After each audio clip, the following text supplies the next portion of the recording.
நமது அனுதின மன்னா ஊழியங்களின் வாழ்த்துகளுடன் இன்றைய நற்செய்தி. கொடுப்பதில் மகிழ்ச்சி.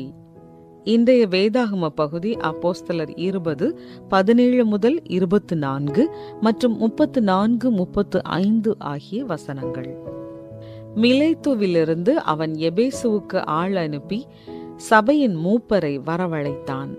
அவர்கள் தன்னிடத்தில் வந்து சேர்ந்தபோது அவன் அவர்களை நோக்கி, நான் ஆசியா நாட்டிலே வந்த முதல் நாள் தொடங்கி எல்லா காலங்களிலும் உங்களுடனே இன்னவிதமாய் இருந்தேன் என்பதை நீங்கள் அறிந்திருக்கிறீர்கள். வெகு மனத்தாழ்மையோடும் மிகுந்த கண்ணீரோடும் யூதருடைய தீமையான யோசனைகளால் எனக்கு நேரிட்ட சோதனைகளோடும் நான் கர்த்தரை சேவித்தேன்.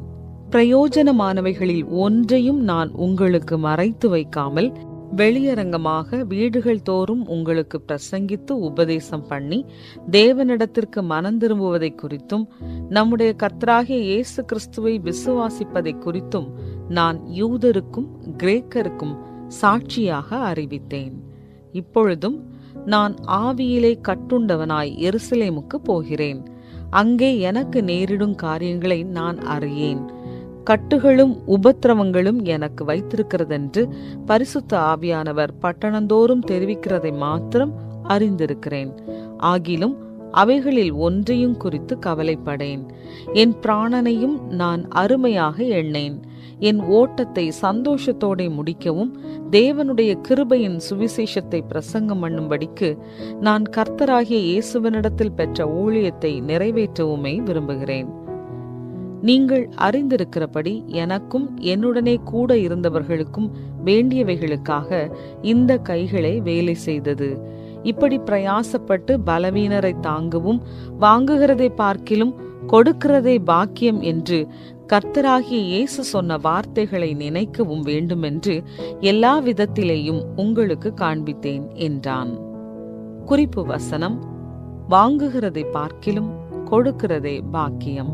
அப்போஸ்தலர் 20:35. கீதாவின் இளைய மகனுக்கு தசைநார் சிதைவு தொடர்பாக ஒரு அறுவை சிகிச்சை செய்யப்பட்ட போது அவள் மனம் மிகவும் பாரமாக இருப்பதை உணர்ந்தாள். மற்றவர்களுக்கு ஏதாவது உதவி செய்வதன் மூலம் தனது குடும்பத்தின் அப்போதைய கடினமான சூழ்நிலையிலிருந்து தன் மனதை திசை திருப்ப விரும்பினாள். அதனால் அவள் தன் மகனின் சிறியதாய் போன ஆனால் பயன்படுத்தக்கூடிய நல்ல ஆடைகளை எடுத்து ஒரு ஊழிய ஸ்தாபனத்திற்கு நன்கொடையாக அளித்தாள்.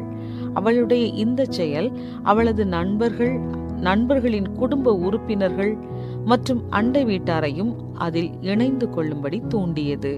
விரைவில் 200க்கும் மேலான நல்ல பயன்படுத்த தகுதியான ஆடைகள் அந்த ஊழிய ஸ்தாபனத்திற்கு நன்கொடையாக வழங்கப்பட்டது.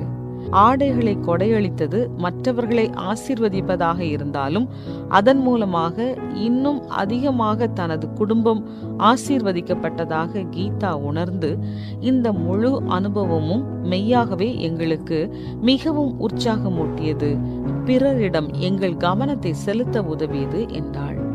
தாராளமாக கொடுப்பது இயேசுவின் சீஷர்களுக்கு எவ்வளவு முக்கியம் என்பதை அப்போஸ்தலனாகிய பரிசுத்த பவுல் புரிந்து கொண்டார்.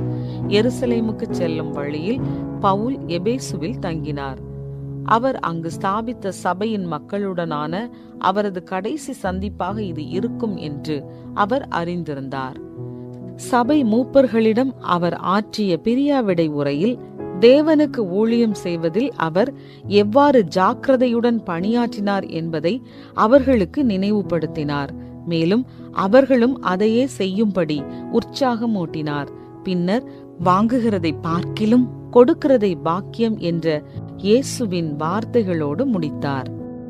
நாம் விருப்பத்தோடும் தாழ்மையோடும் நம்மையே கொடுக்க வேண்டும் என்று இயேசு விரும்புகிறார். அவர் நம்மை வழிநடத்துவார் என்று நாம் நம்பும் போது அதற்கான வாய்ப்புகளை அவர் நமக்கு வழங்குவார். கீதாவின் குடும்பத்தைப் போலவே நாமும் அதன் விளைவாக அனுபவிக்கும் மகிழ்ச்சியை கண்டு ஆச்சரியப்படலாம். உங்களையே அர்ப்பணம் செய்திட தேவன் எவ்விதத்தில் உங்களை அழைக்கிறார்? ஒருவரின் பெருந்தன்மையால் நீங்கள் எப்போது பயனடைந்தீர்கள்?